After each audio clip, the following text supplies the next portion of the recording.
আজকের কাল্পনিক গল্পের কাল্পনিক চরিত্র বিকাশ আর মৌ। বিকাশ আর মৌয়ের ৩২ বছরের সাংসারিক জীবন। বিকাশ এতকাল একাই রোজগার করেছে।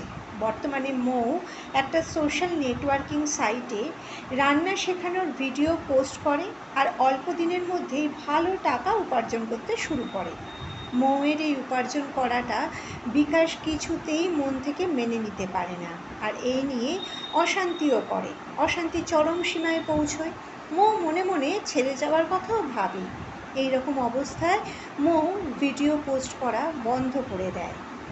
মাসখানেক পর বিকাশ জানতে পারে সেটা, আর একদিন বাজার থেকে এঁচোড় এনে মৌকে রান্না করতে বলে, আর বিকাশ পুরো রান্নাটার ভিডিও করে রাখে। ভিডিওটা আরও সুন্দর করে মৌয়ের অ্যাকাউন্ট থেকে পোস্টও করে। এটা জানার পর মৌ বিকাশকে কিছু বলতে গেলে বিকাশ বলে, দেখো আমার রাগ হয়েছিল, হিংসেও হয়েছিল, তার উপরে তুমি তো জানো আমি মেল স্নব, কিন্তু আমার জন্য তুমি স্যাক্রিফাইস করে প্রমাণ করবে তুমি বেশি ভালোবাসো, সেটা তো হবে না। আমি তোমায় বেশি ভালোবাসি, আর এইভাবেই আমরা থাকবো।